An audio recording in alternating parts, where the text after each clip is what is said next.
Assalamualaikum, halo semuanya. Kenalin aku Arsel. Di sini aku mau ngajakin kalian kenalan sama tokoh-tokoh keren psikologi. Hari ini kita akan membahas salah satu tokoh yang penting dalam dunia psikologi, yaitu Alfred Adler dengan teorinya psikologi individual. Kalau di konten sebelumnya, kita mau membahas tentang Sigmund Freud dengan konsep teorinya yaitu ketidaksadaran atau psikoanalisis. Adler justru punya pandangan yang berbeda. Ia lebih fokus pada tujuan hidup, perasaan inferior, dan perjuangan manusia untuk menjadi lebih baik. Nah, dalam pembahasan kali ini, kita akan melihat kisah hidup Pak Adler, memahami inti dari teorinya, dan contoh-contoh nyata biar lebih gampang dipahami. Yuk, kita langsung aja. Alfred Adler, lahir di Austria tahun 1870. Masa kecilnya agak gampang. Dia sempat sakit parah karena rahitis atau penyakit tulang yang bikin dia susah jalan sampai umur 4 tahun. Belum lagi, umur 5 tahun dia hampir meninggal karena pneumonia. Dari pengalaman itu, Adler kecil bertekad buat jadi dokter supaya bisa bantu orang lain yang juga merasa lemah kayak dirinya dulu. Nah, beberapa tahun kemudian, cita-citanya terwujud. Adler menjadi dokter umum di Wina, Austria. Ia sering menangani pasien dengan keluhan fisik yang aneh seperti nyeri tanpa sebab medis yang jelas. Dari situ, dia mulai tertarik dengan hubungan antara pikiran dan tubuh. Nah, minat inilah yang akhirnya bikin dia kenal sama pemikiran Freud tentang psikoanalisis. Pada saat itu, Freud membaca salah satu tulisan Adler yang berjudul The Health Book for the Tailoring Trade, sebuah karya awal Adler tentang kesehatan dan gaya hidup pekerja. Tulisan itu menarik perhatian Freud karena isinya menunjukkan pemikiran yang tajam tentang perilaku manusia. Lalu, pada tahun 1902, Adler dikirimi undangan oleh Freud buat ikut kelompok diskusi kecil di rumahnya. Kelompok ini dikenal sebagai Vienna Psychoanalytic Society, yaitu kelompok resmi pertama yang mempelajari psikoanalisis. Di sana, mereka diskusi intens tiap minggu tentang mimpi, alam bawah sadar, dan segala teori awal psikoanalisis. Awalnya, hubungan mereka dekat banget. Freud menganggap Adler sebagai salah satu anggota paling cerdas dan berani berpendapat. Bahkan, waktu itu Freud sempat menunjuk Adler jadi presiden kelompok psikoanalisis tersebut. Tapi disinilah mulai muncul gesekan. Adler nggak sepenuhnya setuju sama pandangan Freud yang terlalu fokus ke seksualitas sebagai akar perilaku manusia. Adler lebih percaya kalau rasa inferior dan dorongan untuk menjadi unggul justru membentuk kepribadian. Pandangan ini lama-lama bikin perdebatan mereka makin panas. Sampai akhirnya, Adler memutuskan buat keluar dari kelompok dan membentuk alirannya sendiri yaitu psikologi individual. Jadi, dari satu undangan diskusi kecil dari ruang tamu Freud, lahirlah dua cabang besar dalam sejarah psikologi, yaitu psikoanalisis dan psikologi individual. Psikologi individual di sini bukan berarti manusia hidup sendiri, tapi karena teori ini melihat manusia sebagai suatu kesatuan yang utuh dan unik. Bukan sekedar kumpulan-kumpulan bagian seperti pikiran, perasaan, dan perilaku yang terpisah. Menurut Adler, setiap perilaku manusia itu sebenarnya punya arah dan tujuan. Adler menyebutnya final goal, semacam tujuan akhir yang mau kita capai dalam hidup. Tapi menariknya, tujuan ini nggak selalu nyata. Kadang cuma fiktif atau bayangan ideal aja. Tapi tetap punya pengaruh besar loh dalam hidup. Nah, konsep ini disebut fictional finalism. Adler percaya, manusia gak cuma digerakkan sama masa lalu kayak yang dibilang Freud. Kita justru digerakkan sama tujuan masa depan, hal yang kita pengen capai atau wujudkan. Jadi, menurut Adler, hidup kita tuh lebih banyak dituntun sama aku pengen jadi apa, bukan aku dulu pernah apa.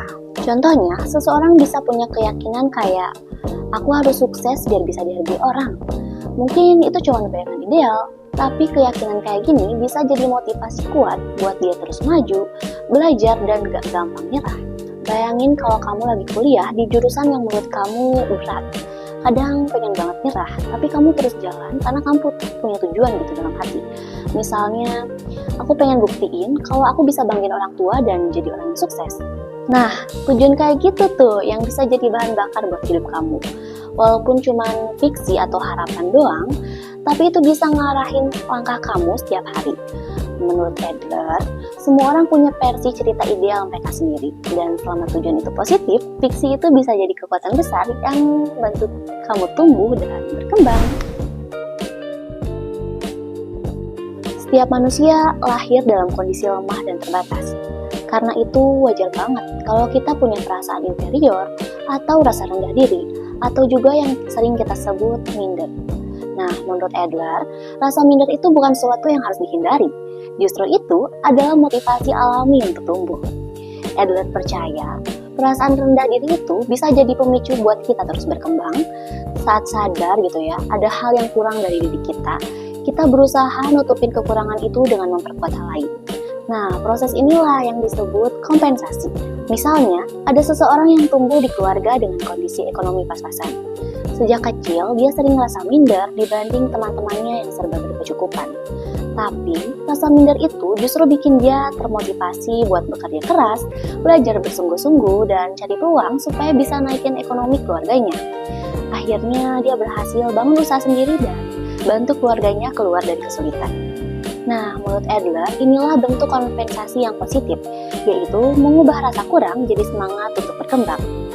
Jadi, kalau kamu merasa minder, gak apa-apa kok. Yang penting kamu selalu menjadi versi terbaik dari diri kamu dan mencoba terus.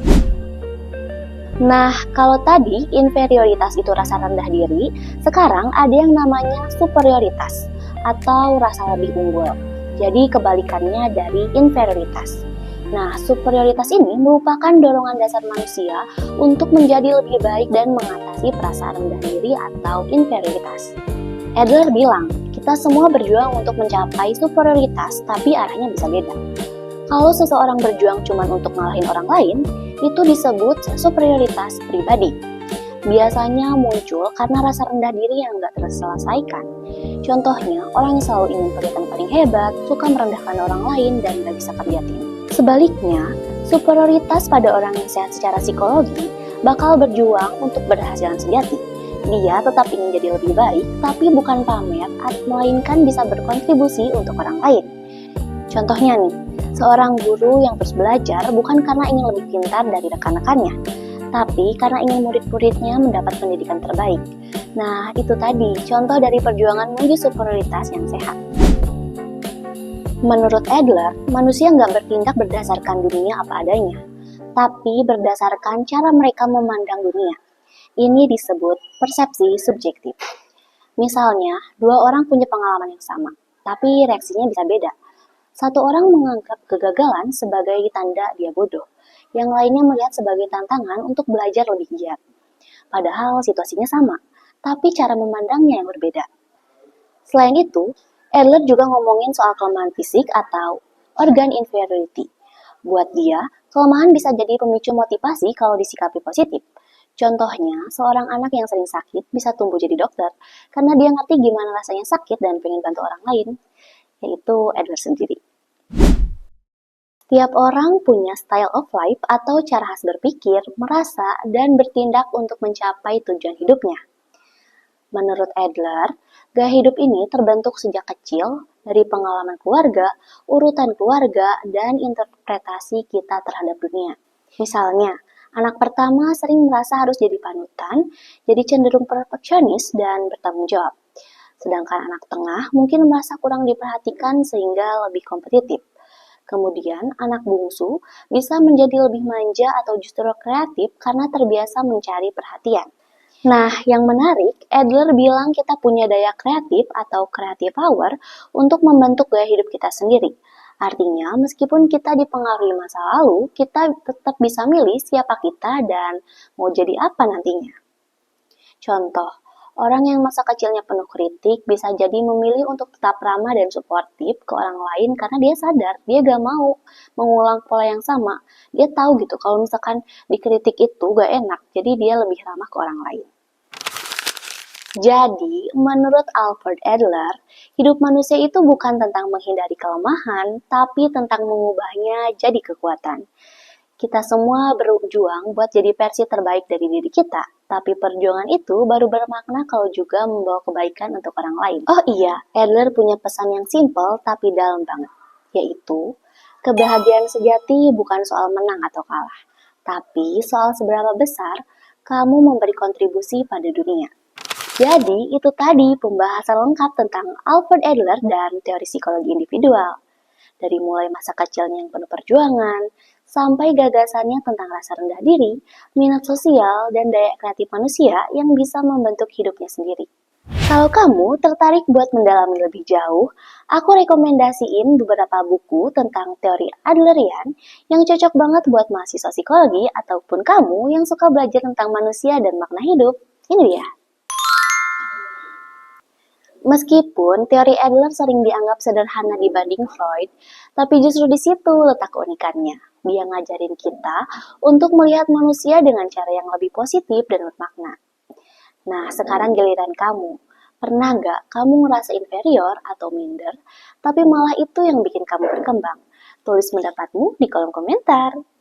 Dan buat kamu yang masih penasaran sama tokoh-tokoh psikologi lainnya, jangan lupa nonton episode koreksi selanjutnya. See you!